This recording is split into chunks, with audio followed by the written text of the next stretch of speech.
Hey, you guys. Happy Sunday.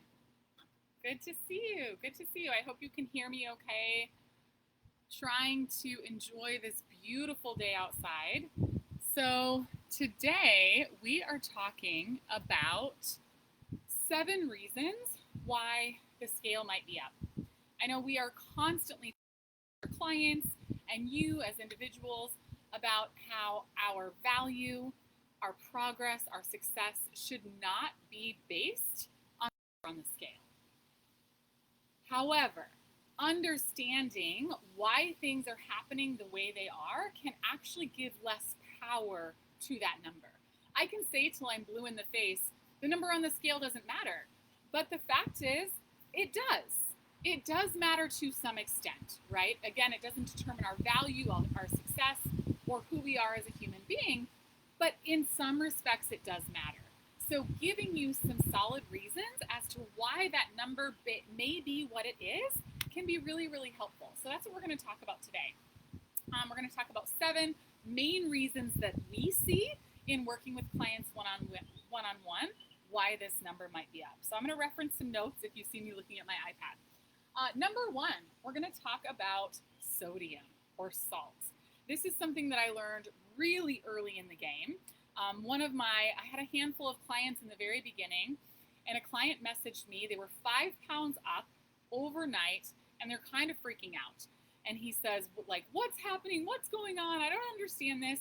And so what I did is I dove into his food diaries, and I noticed the last 2 days he had eaten out. Well, those meals, in looking at kind of the breakdown of those meals, were super high sodium. So if you consume a normal amount of sodium on a regular basis, and then all of a sudden, for you, those sodium levels climb. Maybe we go to Buffalo Wild Wings and we have a bunch of buffalo wings. Perhaps we go to Panera Bread and we enjoy some mac and cheese. Maybe we go to Olive Garden and we have the Zuppa Toscana. These are things where I have specifically seen the number on the scale climb based on clients' uptick in sodium. So I want you to keep that in mind. All right, very, very common.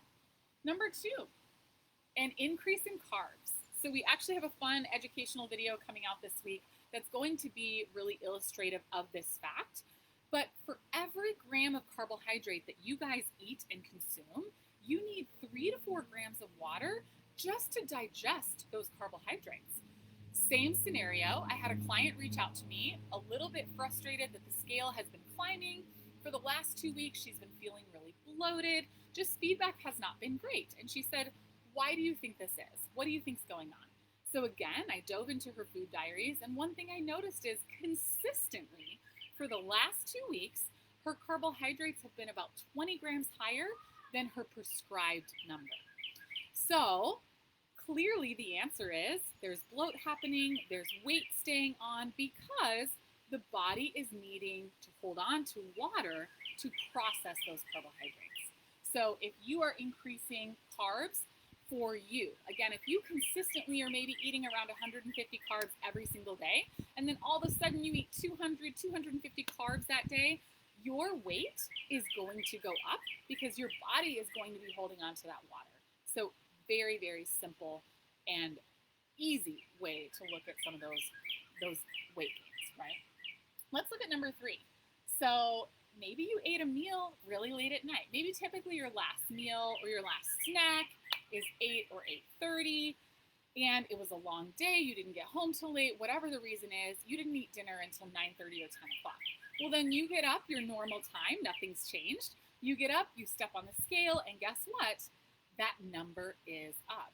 You've had 2.5 less hours for your body to digest your food.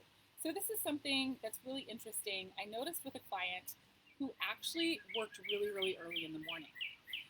She would sleep for about 5 hours. She'd get up really early in the morning, just enjoy her coffee. She would go to work. She'd work for a couple hours. And then interestingly enough, she would go back to sleep. She'd have a mid-morning nap. And when she woke up, her weight was actually lower than when she would weigh herself when she first woke up in the morning. So there's this concept called floating, like floating the weight off. And when we sleep, our body goes through this process where we kind of detox things. Our brain actually shrinks a little bit. We go, all these toxins kind of get purified and pumped out, and we sweat them out, we poop them out, we pee them out, all these things. And so this is a sort of very natural process. But when our body doesn't have 7 to 8 hours for this to happen, we can be holding on to some of that weight. So she was a really interesting example to see that actually having a little bit more rest, having more time for her body to restore and reset made a really big difference. So the time that you're eating at night and also the amount of sleep that you're getting can play a really big part. Number 4, time that you're weighing yourself. I know you guys, this is, I feel like a no-brainer. You guys are pretty consistent with weighing yourself first thing in the morning, get up, go to the bathroom, and then step on the scale. This is a really accurate time to be weighing yourself. Some people they'll have their morning bowel movement, and then they weigh themselves. Either way, it doesn't really matter. What matters is that you're consistent. If you weigh yourself, the in-body is a perfect example of this. Ideally, doing the in-body at perhaps 6:30 in the morning in a completely fasted state is ideal. But for a lot of people, that's not possible. And so maybe consistently you've done the in-body at 3:30 in the afternoon after you fasted for a good 2, 3, 4 hours. And that's just consistently when you do that scan. It's really important that you stick with that. So I've got a client who really prefers to weigh herself at night, interestingly enough. So as long as she's consistent, not only with the scale that she's using, but also the time that she's weighing herself, then we know that the progress that we see will be consistent, right? Again, we talked about accuracy of your scale. Maybe your scale versus the scale that's at the gym or the in-body or the scale that is at the doctor's office is different. That's okay. All that matters is that you see progress and change over the data that you see regularly. So your scale, it doesn't really matter where it's at. What matters is the day-to-day changes. All right, let's look at number 5. This one's my favorite, just because we all love to talk about poo, right? So poop. This is one that plays a huge part. Another example, I had a client reach out.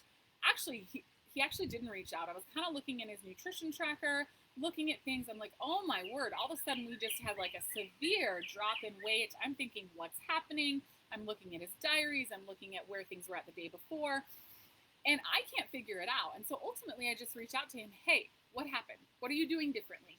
Well, come to find out, things had not been moving for a good 4 to 5 days. And then all of a sudden, things just let go, right? So clearly we're going to see a substantial change in weight if we have, for some reason or another, been constipated, and then finally our body is able to let those things go. So something else we should talk about, obviously, is daily intake of fiber, and then making sure, like, you guys should know this. Obviously, your coach is educating you on this fact. We know people with thyroid conditions sort of are the acceptance to this rule, but you should be pooping minimally every day, right? If digestion is optimal, we're pooping every time we eat.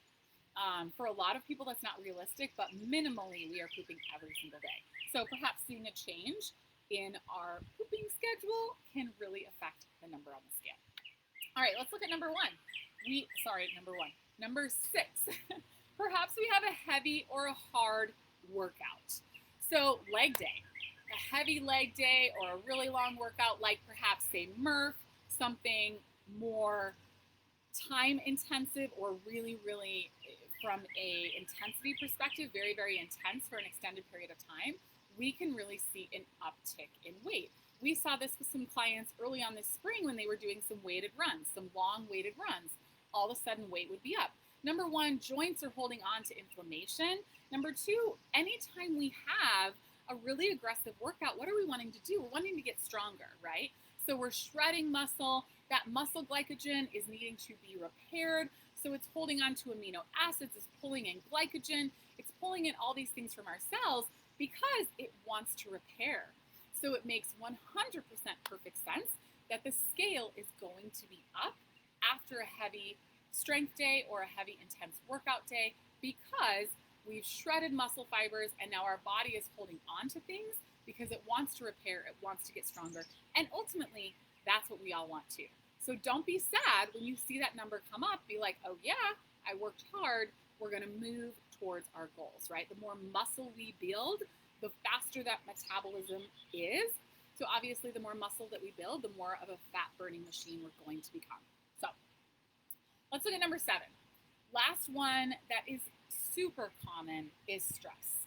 The body holds on to water as a defense mechanism when it comes to stress. So we can also consider 2 types of stress. When we look at stress overall, being in a caloric deficit is actually a stressor on the body. We are stressing the body to some extent because our body does not have everything it needs for maintenance. We're forcing it towards fat loss, right? That's how it works. So we see the benefits when we do a reverse diet with someone. Perhaps we've been in a diet phase for 4 weeks or 6 weeks, and then we'll do a 2-week reverse where we give you maintenance calories or just a few more calories. We also see this regularly with refeeds, something that I'm a huge fan of, and that all of our coaches here at Summit Health use, is giving ourselves a little bit of a diet break or a stress relief with a structured refeed. So these things can really release some of that stress. And you'll notice typically after a refeed, weight will be slightly up because, again, number 2, carbs are higher. But as soon as that stress is relieved, 2 days later, typically, we'll see an all-time low in our weight. So the other thing that we have to be mindful of is any kind of that allostatic load, right? If we're super stressed because of a relationship, because of work, because of some family stress, whatever it is, our body could care less about fat loss when we are stressed. It holds on to everything because it's fight or flight, right? It is like, I don't care what is happening. I am stressed and I am holding on to everything because I just might need this. And that's what's happening. So if we are living a life where where our stress is constantly at a level 10, when typically we might function at a 3 or a 4, fat loss is not going to be the priority. So pretty simple, you guys. I've got another something that I want to cover. We'll probably cover next week. And that is sort of the way that weight loss looks. When we look at, a lot of people will have their graph in MyFitnessPal when we look at the highs and the lows and the ups and the downs, but the overall weight loss, there's some really common themes that we have seen through working now with hundreds of clients. And so we're going to talk about what that looks like. And here again, I don't want to be putting the emphasis on the scale. I don't want to be giving the scale the power, but the more that I feel like you guys can understand why these things are happening or what realistic, sustainable weight loss actually looks like, the more I feel like we are taking that power away. The scale is data, and that is simply what it is. It is data. I need you to fall in love with the process of eating well because you feel amazing, because you want to perform amazing, and because you want to be your best, chasing that number. I hope you guys enjoy your Sunday. Have a beautiful day with your families, and we will see you soon.